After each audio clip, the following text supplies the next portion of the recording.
Hey, everybody. Welcome to this week's Pop Psychology Live. I am the only one in the studio at the moment, but we are bringing Doc in here just a moment. There we go. There I am. Mr. Elliott, how I'm are you? here. I am here. Welcome aboard. Thank you. Appreciate that. Yes. Thank you for the welcome. it's I was in the green room and I accidentally stepped into another studio.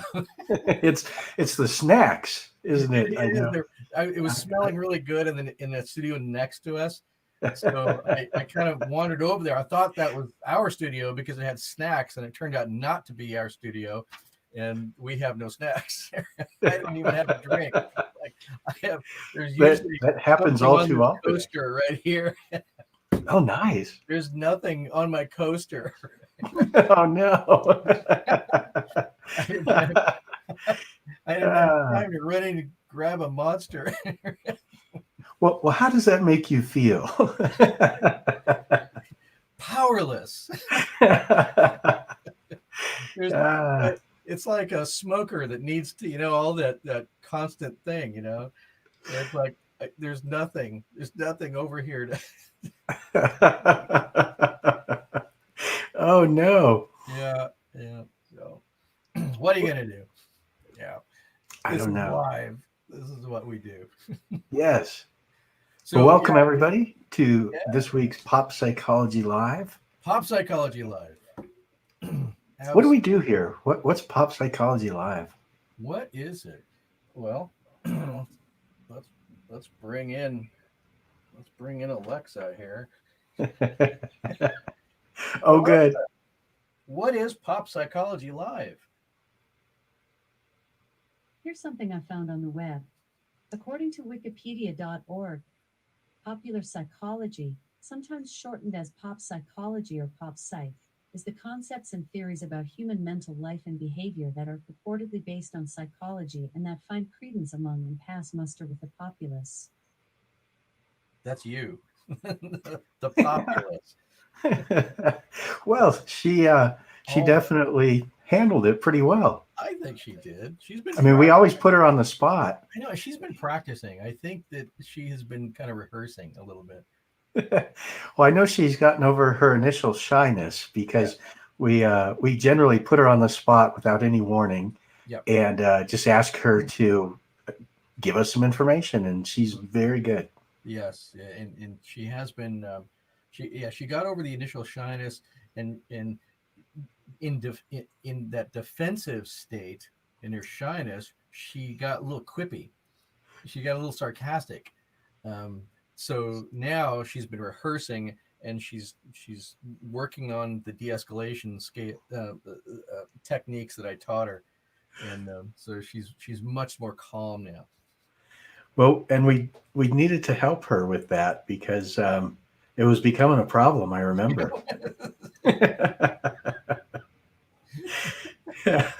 Well, it's good to see the progress she's made. Yeah. Um, I feel pretty good about it. I mean, it's nice to have a small hand in helping somebody come to a better way of dealing with issues, So even AI. even AI. I think that's very important.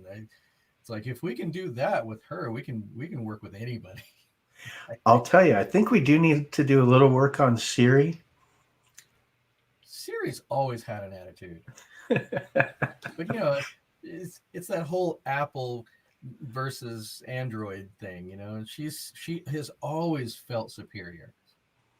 Yeah, and she defends it. You Yeah. know, she kind of fights for that position. It reminds me of some of the discussions we've had about narcissism, and she kind of seems to act out of that place of "I'm better than you." I totally agree with you. I've always thought that, and she's always thought that evidently. You're right. And anybody that you talk to that really is an Apple person over Android, they will all say that same thing. Yeah, They all it's have inherent. that. And I know you've played with both, so you've got a good balance, you know. But Although I will have to say that Apple is better.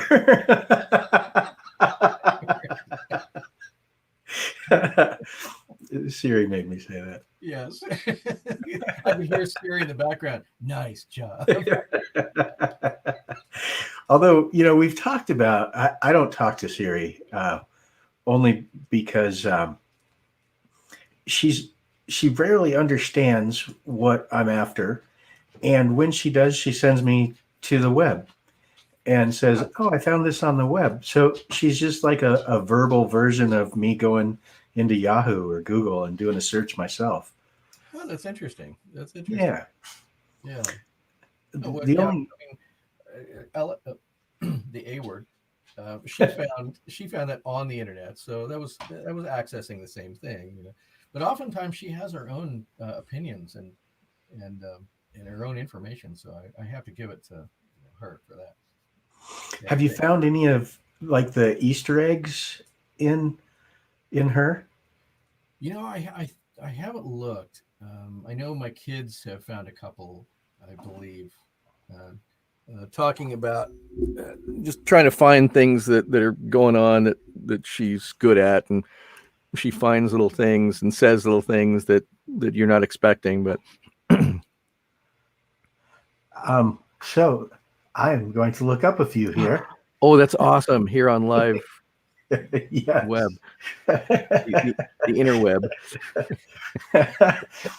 So many of the Easter eggs, like Siri has them too, and there are some great things you can say to get her to do some ridiculous things, all because it's part of her programming. Right. And so it looks like we have on Alexa, we have a ton of them. Some of them seem to, or a lot of them seem to refer to kind of pop culture type things where you may need to know some of the background, or like any good meme or anything where you have to kind of have an insight of an inside joke. Yeah. So it seems like that's kind of what she's got going. A lot of TV shows. Let's see if we can find one that. But I'd like to find a ranking of them. Like, here's the greatest Easter eggs, and here's some lame ones. Because right now I just have a list. But if you ask her, Alexa, what is your quest? To seek the Holy Grail. That's awesome. That's awesome. What Hey, Alexa. is your favorite color?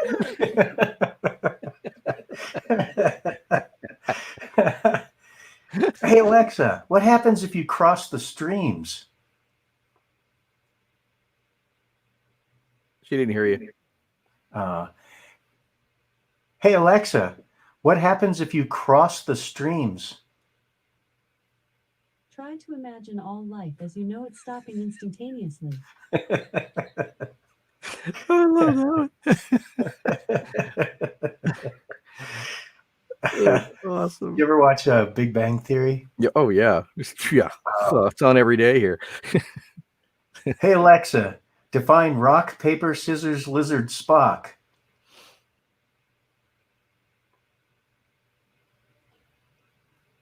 She's pleading the fifth on that one.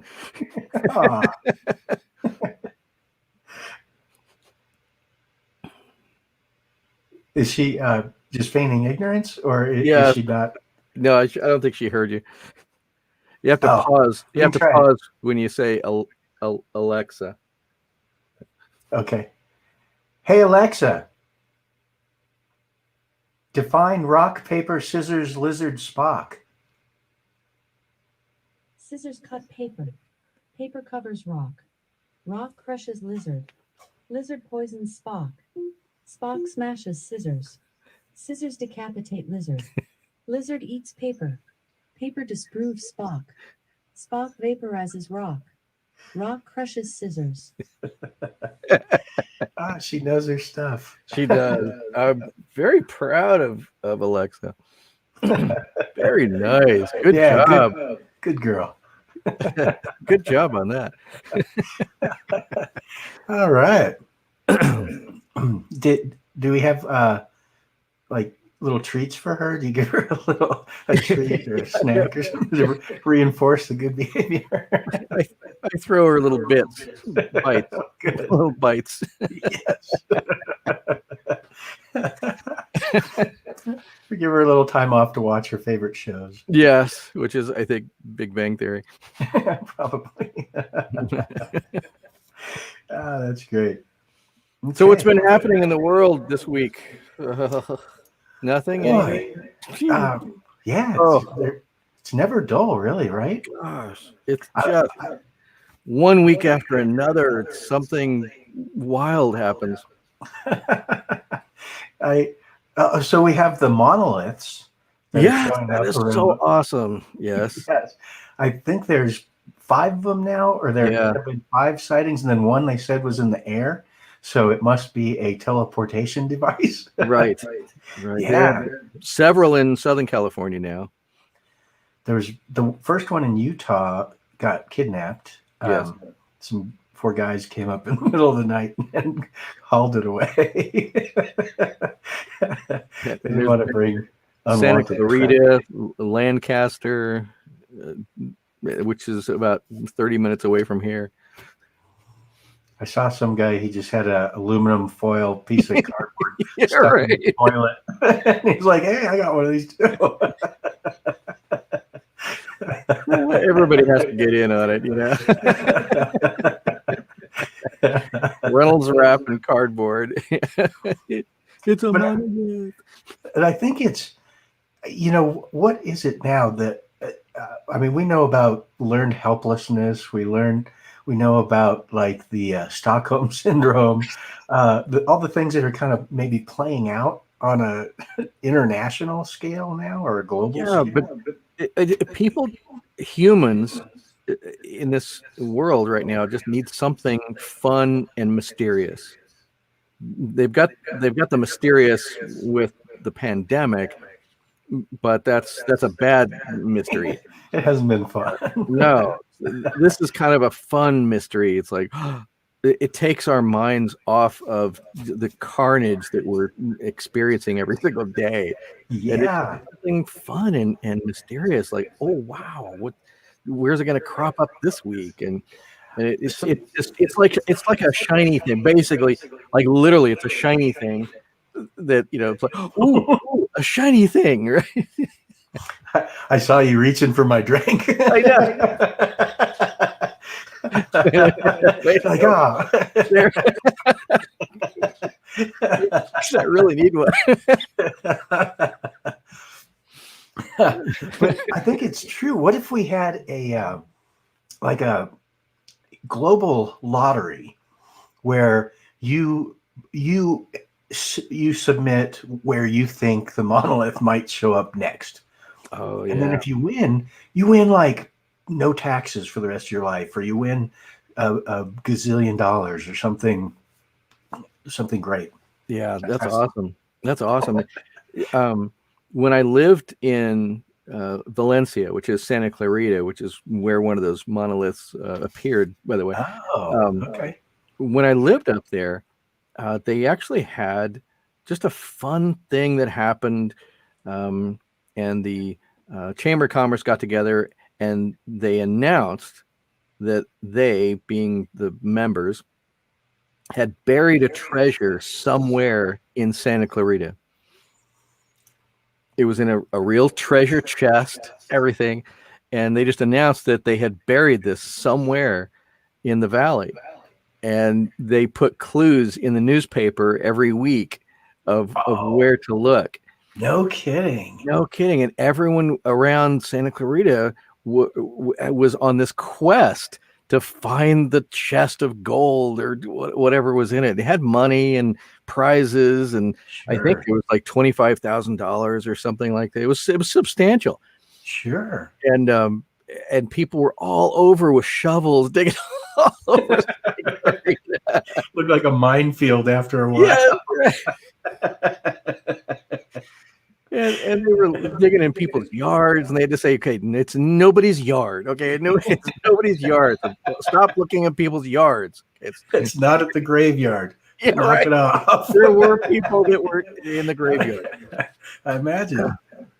I tried to dig up the graves. No, it's not in the graveyard. It's not anybody's yard. It's in an open space. Okay. And they gave little clues, and it took I think it was about like 3 to 4 months. And this whole frenzy of trying to find the $25,000 in gold in the chest and things. And finally, somebody found it in one of the washes that's around Santa Clarita.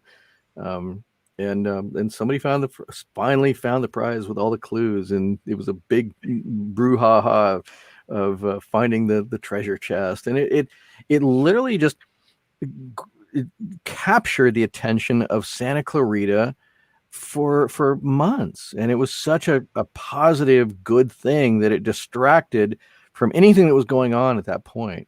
There are lots of terrible things going on, but that was like the most that people were talking about, instead of all the bad things that were happening just normally day to day. And I thought it was brilliant to do that, to get people's minds off of just the day-to-day terribleness of what was happening.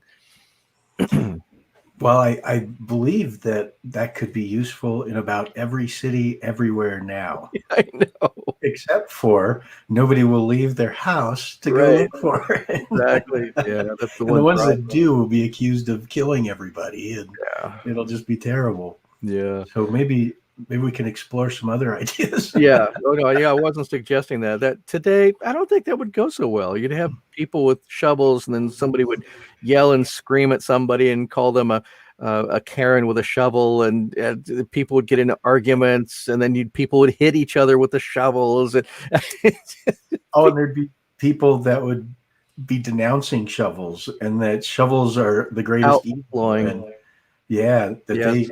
that they have been deprived from shovels, and and they need to be presented. Shovels would be outlawed, and give it a couple of weeks. They're coming after my trowel. You can have my trowel when you pry it from my cold dead hands. Oh, gosh. That's crazy. Oh my gosh. I sent you a couple of pictures, by the way. I emailed them to you. I don't know if you got them. I wanted to we'll do a show and tell later.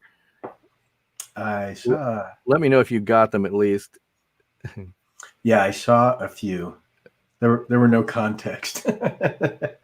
No, it was just three photographs.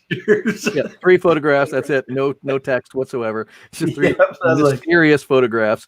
But I'm used to that, because you've been sending photos for 25 years now. Oh, absolutely, with no explanation whatsoever. Figure it out.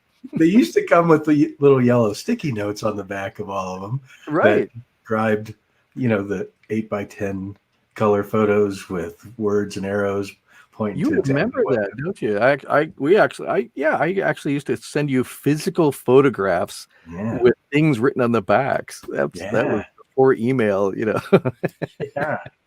I would send you a whole big packs of photographs. I mean, like stacks this big of photographs with all sorts of things that were happening. That was email of the day. Just a big box of photographs. That was your Instagram. And Insta meant like 4 or 5 days it took to get here. Oh my God. They were my care packages as I was wayward about the world. They were my connection to California. Remember those days? Yeah, that was great. Yeah, it was traumatic when you left. On everybody. I know. I had my friend who we just did everything together, and all of a sudden just left. I thought I was living in Greece. God. Yeah, that's a whole nother huge story. Oh yeah, we got to hear that someday. Yeah, so things have been happening all over the place. We're California here. We're in a total lockdown. However, hardly not anyone the governor though is observing that. People are so done with the governor and just with this whole thing that most people are not adhering to the total lockdown. Well, yeah, that makes sense to me. Mm-hmm. because it's ridiculous. It's God, it's just destroyed so many people's lives and livelihoods, and they're just saying, nope, not gonna do it. Forget it. We'll wear the mask, but we're not gonna shut down. So many restaurants now are staying open. They're defying the orders. They're just saying not gonna have it. The thinking was, or is at the moment, that either I can get fined and you try to shut me down instead of me shutting myself down forever anyway. You can go ahead and try to find me and shut me down against my will rather than me shutting myself down forever. And so that's kind of people's thinking at this point. Yeah. Like, catch me if you can. Yeah. Yeah. And all these resources you're going to send out to shut people down are just exposing themselves to what they think is the problem. Right. What they're pretending to be the problem or whatever. Yeah, all law enforcement out here in Los Angeles area have said that they're not going to enforce anything. Oh, well, that's good. Yep. They just said, no, we're not going to do it. It's too big. It's too vast. Too many people are defying it. And it's just a waste of resources and time. And and they think it's an idiotic idea anyway. So. Well, good. I was hoping that there would somewhere common sense would prevail. Yeah. And everyone's ticked off at, everyone's ticked off at the governor for so many more reasons too. He instituted the stimulus, and he for unemployment, right? And so whoever was unemployed got these stimulus cards. They were just like EBT cards or something, like they all had money on them. Okay. Like $1,000 or something. And so they gave out hundreds of thousands of these cards to people that are really going through a hard time. And instantly the fraud started the moment that they started passing them out. Oh boy. And the majority of the fraud, can you imagine where it's coming from? What facility? No. Prisons. Oh, really? Yep. The prisoners found out how to crack the system, and so all the prisons in California now are getting people on the outside to file for them. They're receiving some of the money, and the prisoner receives some of the money, and all of a sudden now prisoners are receiving these cards with $1,000, $2,000, $3,000 wrongly. Because they're not employed, they shouldn't receive those kind of cards, but other people are benefiting from it, and so it's up to the fraud number right now in the state of California is up to $2 billion. Holy mackerel! And so because of that, they had a knee-jerk they being the government had a knee-jerk reaction and canceled everybody's card. So that means that all these other people who really needed the money got $1,000 sucked out of their account after they had said, at least I got some money now, and it got sucked out of their account, and now they're penniless. So all these people now are penniless because of the fraud, and they took it back from the good people, right? And the prisoners get to keep it because they got it, right? They got all the fraud because they did it illegally, so it gets to stay with them. Where the people who did it legally, they get it ripped out of their accounts now. And so the reason why this all happened was when this program started, they came to Governor Newsom and said, now there's a potential for fraud, this whole program. And so we should put a little security strip on each card. And he says, no, I don't want to spend the money, number one. And number two, I don't want to and they were talking about how prisoners do this, right? So it was already a known fact that prisoners do this. And, no. Right. And so the governor said something about, no, he doesn't want to violate the privacy rights of prisoners. So let's not put the security strip on there. What? Right. And so this whole fraud is because Newsom did not want to put that little strip on each card. So nobody that legitimately should have got the money received it. Correct. They received it and they went, "Ooh, I got Wow. money. At least I can survive now. I can buy groceries." And all of a sudden the next day it went down to zero again. Wow.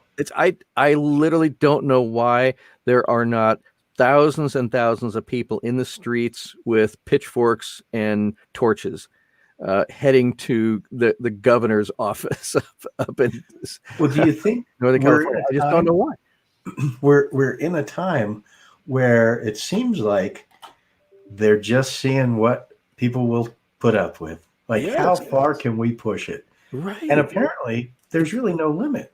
They No, can it push it as far seems as they that there's want. no limit.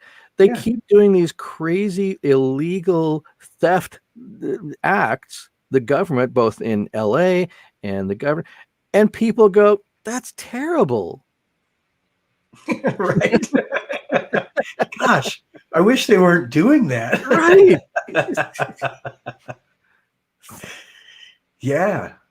And there's And no follow-up. It's like, I think you're right. They're saying, how much can the public actually take? Obviously, a lot. So let's just keep on doing it. well, we've had our share of encounters with perpetrators, right? Yes. And in our various professions, and we know that they don't stop until they have to. Right. And so it may not even be a game of like, how far can we go? It's more like, this is what we're going to do. Let them try to stop us. Yeah. And nobody is. No, So nobody's there's stopping no them. stopping Nobody's doing anything. It's just the most frustrating thing I've ever seen. I just don't understand. I mean, there are very few things that I don't understand in terms of human behavior. And it's just that humans have become so complicit of just everything happening, and that the government's doing this and doing that and not doing that and corrupt in this, and it just, nobody's in the streets having marches about that kind of stuff. They're marching about other things that have fewer relevancies. Yeah, I would agree with that. I mean, if you're marching because somebody got elected and you disagree with it, I mean, your voice was already there. You already said your thoughts on the matter if you voted. Otherwise, you didn't. Right. And the only thing that I just know is that people feel powerless so much that they protest and march in the streets of things that they can feel they have power over. They have some sort of power over. I can have my voice heard in this little group of people and throw rocks and throw bottles and do stuff like that. I have power over that. I can do that. But the government is such an ivory tower that people just don't feel that they have that power to go up against government, because government always wins. Well, and that's an important distinction to make there, that when you look at, the right to peaceably protest,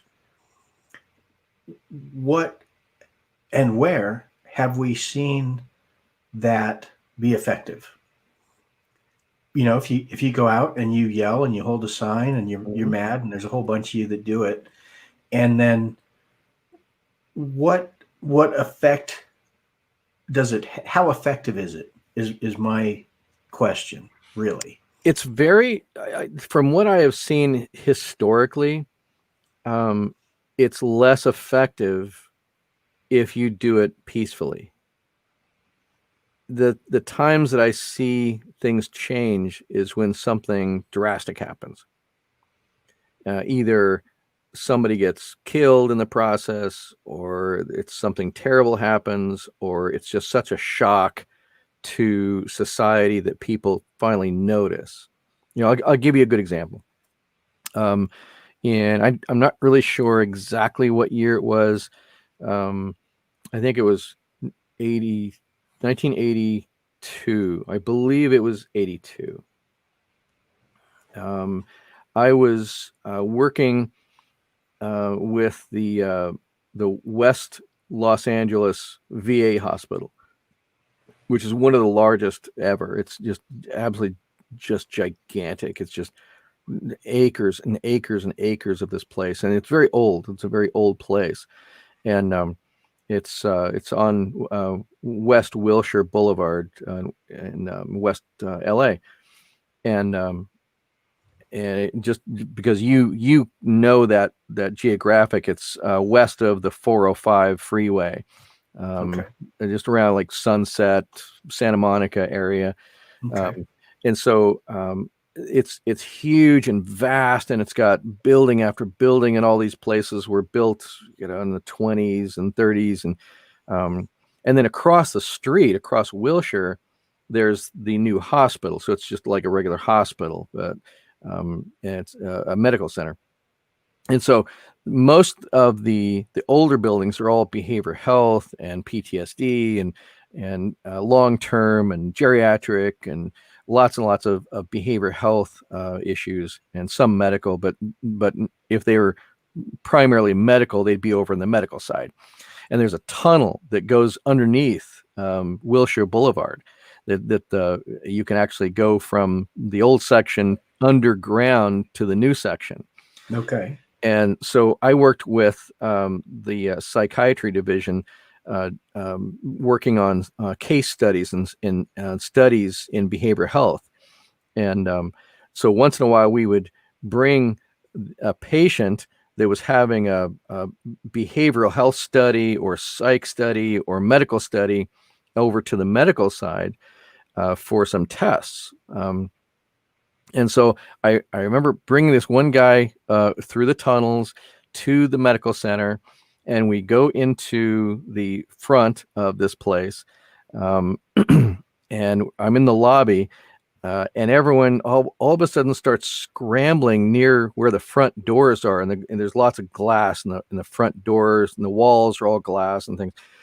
And people are suddenly scrambling and kind of like squealing a little bit. And I look over just in time to see a Jeep, an old like style CJ5 type Jeep, running up the steps towards the front door of the medical center. And this is before they had those concrete and steel things in front of hospitals, so you couldn't do stuff like that. Right. Yeah.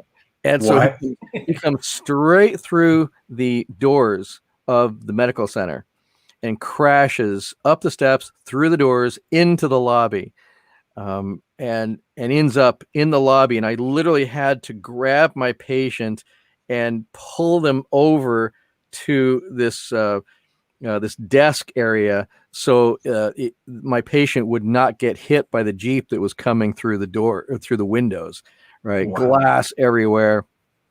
And it turned out that man who was piloting that Jeep was the guy who was protesting Agent Orange from the Vietnam War.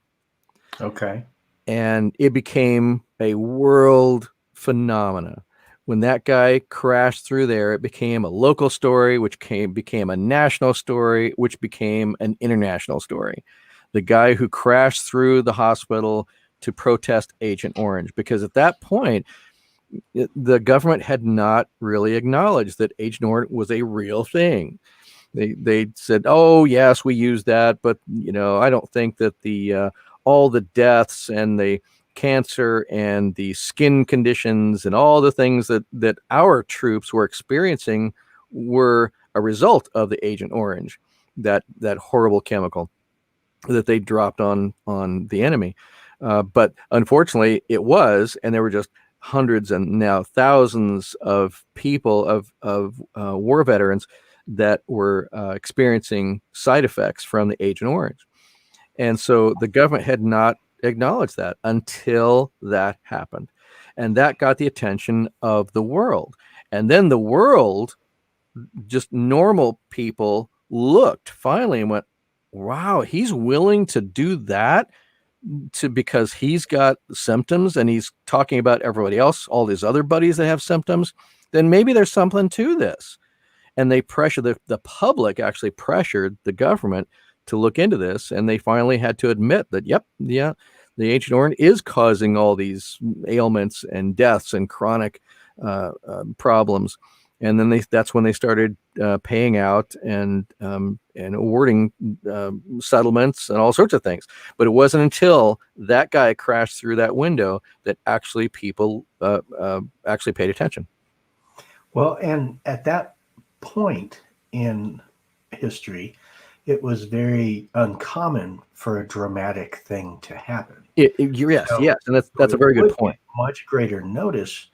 Whereas today we have daily, like the worst thing you've ever seen, right? And it's every day. It is. Where at some point you're just like, you know, what could be worse than that? Right, exactly. That's a very, very good point.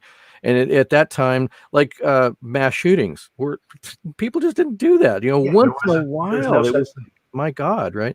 Now it's like every day, and people, like you're saying, they just go, yeah, another one today. And so, yeah, you're right. It was dramatic. It was eye-opening, and it got people's attention because it wasn't happening every single day. Well, and that's where there's that. It seems that need for sensationalism has to constantly up the ante. Up the ante. Right. So whereas somebody might have like that. Okay, so that was driving a Jeep through the windows, and I was like, whoa, that's very extreme. Mm-hmm. And then you go to the federal building bombing, you're like, that's extreme. And then the Twin Towers several times, that's extreme. And then, but as far as like day-to-day news now, you're like, oh, I read, they just broke up a trafficking operation where 110 people were arrested, and they had been running hundreds of people through their network of human trafficking and stuff. And you're like, gosh, that's horrible.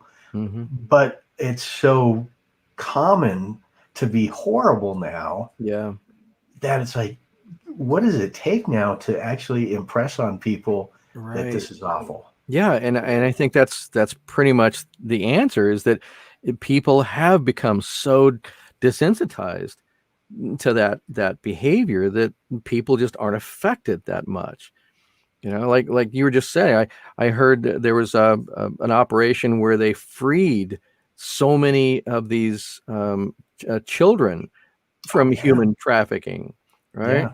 That should be international news for weeks, that they freed these children, right? Yes. I don't remember hearing anything about it. Hardly anything. What I was hearing about were the protests about Black Lives Matter and this and that. It's like, why wasn't that important? My God.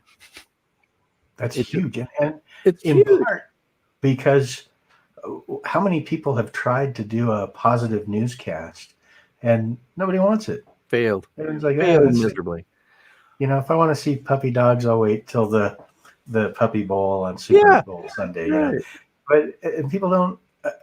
And how warped is that we have no attraction towards positivity and great things, nice things. Right. There are the stories that make everybody go, like the dad that was colorblind, had never seen colors. Yeah. And so he was like in his 60s or something, and his daughter for his birthday got him the color correcting glasses. And so the first time, and they had it all videoed. And so the first time in his life, and he's in tears because he can see the beauty of colors, how they actually are. And the whole family's in tears because they gave him this gift of full sight. And, it's just one of those, everybody is like, and that's awesome, but rare. Yeah. We see those things. What? Psychologically, we can't take much of that. We cannot take that because our systems are designed for adversity. We love drama. That's what drives us, is drama.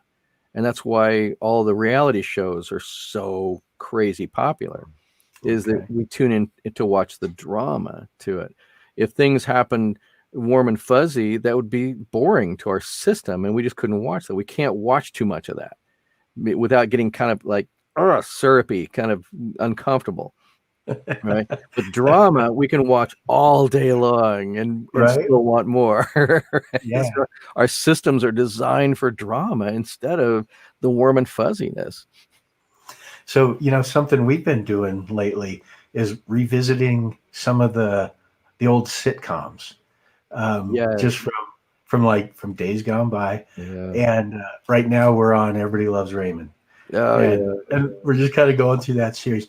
But we like the things like Last Man Standing, or just anything that brings laughter, brings more positivity, brings they're kind of like the real things that happen, but it's not murder and mayhem and illness and chaos and desperation and fear. That stuff, you go to the news for that. Yeah. It's on all the time. Yeah. Yeah, I'm with you. I like that Last Man Standing is patterned after Johnny Morris. Basically, it's with Bass Pro. It's kind of like it's supposed to be not supposed to be Johnny Morris, but he's like a guy like Johnny Morris that owns Bass Pro. Yeah, I love and now it. Cabela's, they merged. Yeah, right, and Cabela's. Right. Yeah, but just that idea of getting everybody in the outdoors as opposed to indoors. And Johnny Morris is very down to earth, by the way. He's just a regular guy. And well, don't you find that people that spend time outdoors are? Yes, I do. And that makes total sense, because that his whole life has been just providing things to do outdoorsy. Even when he was young, and his dad owned a liquor store in Springfield, Missouri, and I used to go in to there to buy not liquor when I was a kid, because Johnny's dad let cigarettes, wasn't it? Yeah, right. He had my fake ID and everything. That's a whole different show, Mike. I will bring my fake ID with me to the show someday and see how terrible it looks. But Johnny's dad let Johnny Morris have a section of the store to sell his bait and tackle and stuff. And that's where he started. It was like a couple of shelves of fishing stuff. And he just loved fishing so much. He loved that. He was a little entrepreneur. And so he just put a bunch of fishing stuff on a couple of shelves and made a few bucks. And that was so cool. And so Johnny's dad just let him do that. And so the shelves got bigger, and he finally, after years, outgrew the shelves.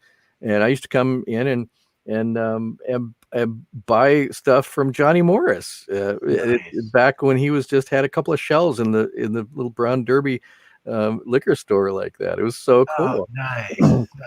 Yeah, and then he became an empire of Cabela's or Bass Pro, and buying Cabela's and everything. Stephen Wilson there's a Stephen Wilson here, and he's saying, "Hey, are you seeing that on your screen?" No, I see. Oh, was I look? Oh, because there's comments. There are. I forgot to look at that. Look at that. Hey, Stephen Wilson. Hey, well, hey back. Yeah. Hello, Stephen Wilson. Welcome off of Facebook. Thank you for tuning in. That's awesome. Yeah. That's really nice. Cool. That's Stephen Wilson is the masses. Hey, Stephen, I wonder if you have a question for us today. Because I put in the comments today that Doc and I were going to actually talk about some of the topics requested by our viewers. Really? And okay. Yeah, we haven't got around to that. So if you have something that you would like us to talk about, sling it out there. Oh, please do. Yeah. I would love to respond to stuff. That would be so awesome. So so Stephen is currently our masses that we are Yes. broadcasting out to. That's so cool. Woohoo! Woo! We got masses. We got masses. Hey, well, maybe we could do let's do a bio about Stephen. What are you up to, Stephen? So yeah, he said, "Hey guys." So what is Stephen all about? Yeah. Let's see here. I spelled it wrong.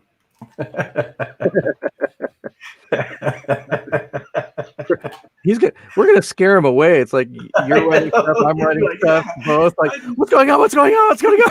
He's like, I'm out of here. You guys are too intense. This isn't right.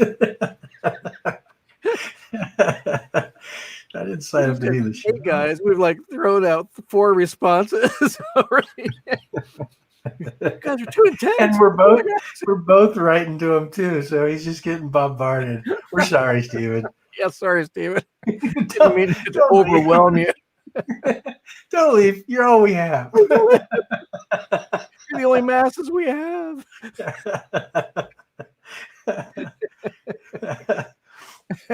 We could. That's awesome. Maybe we can send him a jar of salsa. Right. What is on Stephen's mind? That is the big question for the show. It may be he just got on to listen and doesn't. Yeah, I know. Like I was trying to be anonymous. Oh my god.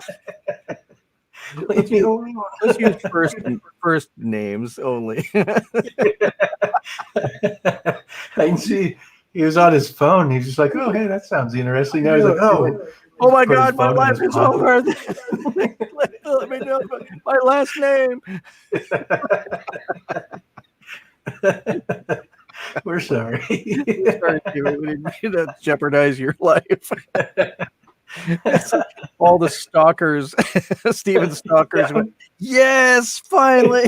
Oh, it's Stephen. We knew it. We knew you listened to that. He'd been denying it. He'd been telling people, I don't listen to that show. Honest. Oh my gosh, that's so funny. Another thing in Colorado these days has been that marijuana has been like a Colorado thing for so long, and now just this week the feds say that they are feeling like decriminalizing marijuana, which that was a big. We're actually doing a training this Saturday with a cannabis company and their delivery company, and Okay. so we're teaching them all about situational awareness and how to look for people that are looking for them and stalking them and wanting to rob them, and so we're doing a big training for that company here in California, and now we have to switch out our PowerPoint because we got some new laws that are kind of on the books that we have to talk about. Yeah. Yeah. So I know, one of the big complications that my wife was telling me about, she's a HR director. And so they have to deal with this odd situation where it's legal in Colorado, but illegal federally. Right. So they still can't. So if they test somebody positive, they can still lose their job, even though it's legal here. So it's a very complicated and weird thing with lots of nuances that they have to approach very delicately in many areas because they have to abide by federal law. Obviously, we all do, right? But now it's changing. Now the federal laws are changing on that, so it's going to be a whole different story now. Well, and so I read that it passed the House, but the Senate has no intention of looking at it. Yeah, right. So the House was like, yeah, let them all do it. And the Senate was like, we're not even going to talk about It doesn't exist. it. Yeah. We've been filling our for-profit prisons just fine, and we Right. don't want to stop. Yeah, the company we're doing the training for, like they're like, yeah, getting all ready and everything. Like, nope, shut it down. Okay, sorry. False alarm. Yeah. We'll see. I mean, when you at some point, I can't remember how many now, like 19 states have legalized it in a form or another. I don't know. or something. I'm so out of it, out of the loop with that. I don't do it. Never did it. It's just not. We had some friends that just visited not too long ago, and they picked up some in Colorado, and then here in California legally. However, they do it legally, and I guess they have cards or whatever, and it's just fascinating to see the routes that they take their vacations just so they can do that. And it's Some people collect plates or spoons from where they go. Some people collect weed from wherever they go. right, yeah, and however they do it, legally, and everything's above board, and more power to you. Well, and I know in some places now they've made. I think we voted on here in Colorado maybe to make it the same as alcohol, Yeah, pretty much. That it's you have to be a certain age to get it, but no longer will it be a criminal act, right.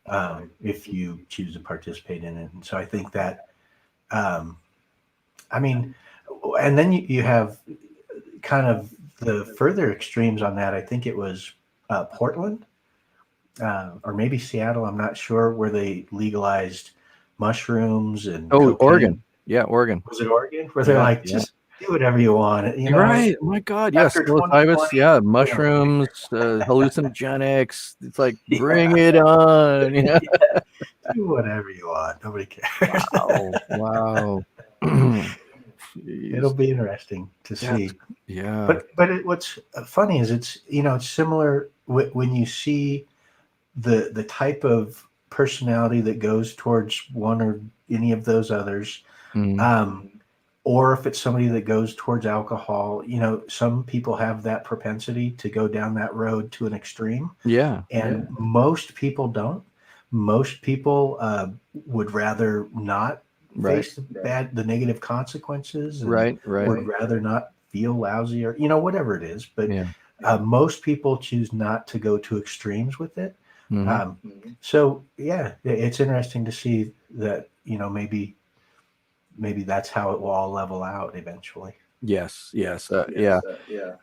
I just kind of am. I stay out of it. I'm kind of neutral. People want to do it. That's great. I just, it's not my direction.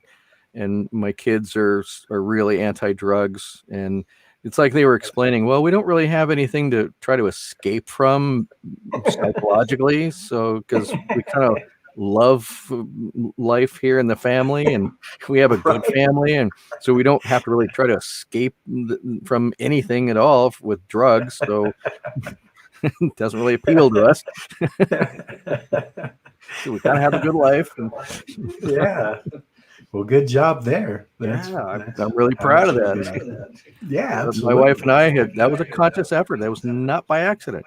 When you decide to have children, it's a conscious plan to do everything you can to build that human being as best you can.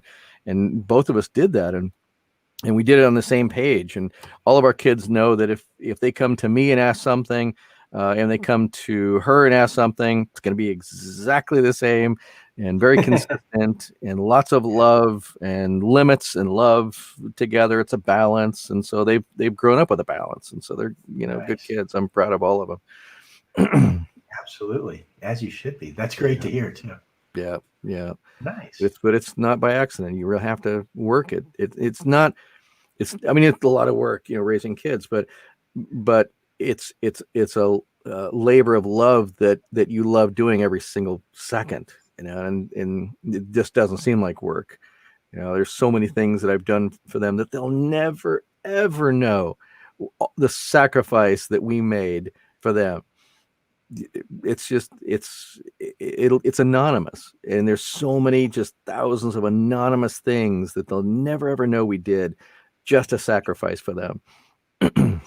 We will in the future run it as credits at the end of the show. Yes. Everything that has been done, and so it will be archived. Yeah. But it's curious. They're having me. I've got a million photo albums, and so they're having me do the Zoom now, and we do an album per session. And so I'll put an album down. We start with the first page, and we go through each page and all the photographs that are in each page, and I tell them what's going on, and this is back from the 70s and 80s, and so I tell them the story of all the pictures, and they get to listen. They're all around me, and they listen to me, but we Zoom it, so we're able to record it. We're not Zooming it to anybody else. We just record it. And so it's all, visual and they're going to be like your home movies. Yes, right. Yes. So how I told the story, so they'll know exactly what's in each picture, 50 years from now. It's like, oh, wow, that is fantastic. Yeah, that's the new thing that they're doing with me now. They'll be able to pass that on too. Right. Yeah. Speaking of, to me, that's really important, because my biggest fear, it's like, this has always been my fear. Kind of, one of those deep-seated fears that you just don't think about or don't talk about or anything. It's just those things you kind of think about once in a while when you're quiet, and it's like, oh, that would be like the worst ever. Is that like 50 years from now, all my cool stuff and all my photographs that I've spent years, just decades, categorizing and putting things in the back, and all I probably got 30, 40, 50, 60, 70, probably 70 photo albums, that they'll all end up in a yard sale someday. And people are going to like pick it out and just like throw them away and just get it for the album or something, throw all the pictures away and stuff like that. That's my biggest fear. Or it may be somebody like you that will find and be like, oh, this is such a great history. I wonder what the stories were with all this. I wish. Well, they'll know, because they're all written on the backs. Yeah, that's right. Hey, we're closing in on our time. Don't you hate so we didn't get to the pictures, but we can save those for next time. Well, all the pictures were just a reference, and just for sanitarium show and tell. Oh, okay. That's all. Let's do it. Yeah, that's all they were for. Well, let's do our show and tell then. Okay, show and tell. Everything's got to have a bag. Oh, I thought it was the old. Remember? I thought the bag was the show and tell. No, you know me. It's like we share this. Everything's got to have a perfect bag to it, right? Yes. So this is my perfect bag for my artifacts here. So the photographs that I gave you were of an old sanitarium in Massachusetts. That is Taunton State Hospital. Most of it's gone, but there's some little bit still left, but most of it's gone, unfortunately. But Taunton State Hospital was just a fabulous old sanitarium, really historic. It was south of Boston. And I think there are a couple of pictures there. There's that's the exterior. And there's an interior shot, I think. Oh yeah, that it's just, the architecture is just spectacular with this place. Wow. Isn't that just amazing? That is beautiful. Isn't that just one of the most beautiful things you've ever seen? And these are old sanitariums from the 1800s, and they just built them so majestically. It's just just fantastic. And so my dream is to have a house with a very large turret room. Multi-story. I would do that. I would build that and recreate that in my house. Absolutely. That is just amazing. Yeah, and unfortunately, this is the condition that it was in before they tore a lot of it down, and But it was just one of the most beautiful things ever. Anyway, so um, back before they had medications, there was either compliance or control. That was it, just compliance and control. And so the compliance was, and the control was, most of the time they sat around in straitjackets. They would put straitjackets on the majority of a lot of the patients and just let them walk around so they couldn't hurt each other or the staff, things like that, because they just didn't have medications at that time. Okay. And then they tied them even to the beds at night. So you'd have a couple thousand patients tied to the beds every single night. And the problem with that is these places were all fire traps back in the 1800s and early 1900s. And they would go up in flames sometimes, and you lose 400 or 500 patients overnight because they couldn't get out the patients. They'd all be strapped to the beds and things.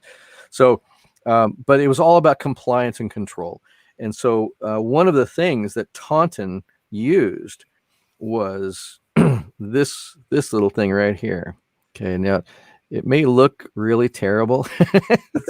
No, it looks like a billy club. It is. It's a sap. It's a billy club, but it's a leather.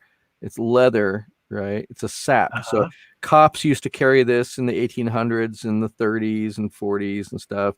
And it's filled with cartoon. Yeah, right. He was even in cartoons. And but it's leather with lead beads in here, so it's very pliable, right? You can see the but deadly. Oh, this thing weighs, I don't know how many pounds this thing weighs, right? Right here, and it's got the handle, so they would wear it like this, and they would just walk around with this little thing right here. And if somebody acted out, they would just smack the side of their head with this and knock them out. Just literally just knock them out cold. So, wow. So this was the medications of its time right here. Yes. Right. Although a little frowned upon now. Now, not so much. Right. But we have medications now. Right. But this was standard back then. The attendants, the men in the white coats, the orderlies, they would all carry these, right? And they would just smack the hell out of the poor patient. It's even got in here engraved TSH, Taunton State Hospital, here in the strap right here. Holy mackerel. Barely see it, but so this came from that place. Taunton State Hospital here. So I just wanted to show you that that's the old version. Now, not that I use anything like this, but just not to be outdone. Oh no. Not to be outdone. I had to have one made myself. So I just had this made just not too long ago. Right. That looks like a casket. It is. It's shaped like a casket, right? And on here, if you can see, it says Phoenix Training Group. Training Group. Yes. When de-escalation fails. Compliant enters. Right. So it's the same thing. It's leather. It's a custom built, and it's got the Phoenix Training Group on there. It's got, of course, the orange stitching to match the Phoenix colors. Oh yeah, very nice. Yeah, very nice. The oldest Milligan. I just had this made for me. And it's just to do a shout out, by the way, because they did just an amazing job on this. It is made by Black Cross Leather. Black Cross Leather. And I'm sure if you did a search on them, I don't have the information right in front of me. Next time I will. But Black Cross Leather, the guy just phenomenal. I just told him everything I wanted. He showed me pictures as it was going along and being just the leather and not painted and everything, and came out with this, which is couldn't be happier just to have this just as a souvenir. Does it have the lead beads in it? Oh no, it's got a leather. It's got lead plate in it. Yeah, Okay. lead plate. So this thing weighs like 6 pounds. It's just amazing. So now people know not to be tardy to your classes. Absolutely. Be on time. All right. Well, we have run out of time. We do need to talk a little bit about our sponsors, Yes. our Phoenix Training Group. PhoenixTrainingGroup.com. We have lots of new things coming. We have new products. We have new classes, new trainings. We have lots of things going to be online now. So a lot of the trainings that we do personally will now be able to offer online. It's all AI narrated. So the entire course is narrated by an AI voice. Very nice. So if you're visually impaired, you can still take the class and pass the course and get a certificate, all those kind of things. So lots of new things coming for this year. I was just asked, just to put a personal little plug, to be on the board of directors for Mental Health America. It's a national organization that helps and creates more resources for the mentally ill in all categories. And so I will now be on the board of directors. They're going to help us. We're going to help them. And that's a cool thing. We just had a I just got interviewed by the London Times. I saw that last week. That's coming out soon. And we've got other stories planned. So we're really trying to be the proponent to be advocates for mental health and resources, and we're trying to build more resources for mental illness and people who need those resources, especially for kids. So very nice. Well, those are things we're going to be working on. The other sponsor is Belladonna's sweet pasta sauce, which now has a website, so we can now go to belladonnafoods.com. belladonnafoods.com. belladonnafoods.com, not just the Instagram, but belladonnafoods.com. And she has baskets, really cool baskets with jars of the sauce and tongs and pasta and cookies and breadsticks, all these really cool things. It's a basket. It's like a holiday basket. And those are being sold now. So belladonnafoods.com, and you can see what she's done. And there, I was just making something for her. There we go. Look, there it is. Here's at Belladonna Foods. That's for Instagram. Yep. The editing apparently didn't take place. I added the other, but I'll get it next time. I didn't save it apparently. I'll fix that next time. Yeah. All right. And we also have the American Association of Men in Nursing. Absolutely. There they are.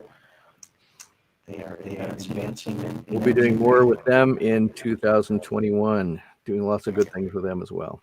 Very good. All right. Well, thanks, Stephen. We're showing up tonight, but we didn't tell much. Come back again. All right. Well, as always, be good to each other. Try to practice as much empathy and tolerance as possible, and be good to each other. Yes, that's very important these days. It's treat each other well. Yes, absolutely. We need more of that. Yes. All right, everybody, have a great week, and we'll see you here next week. Thanks. Bye-bye. See you next week.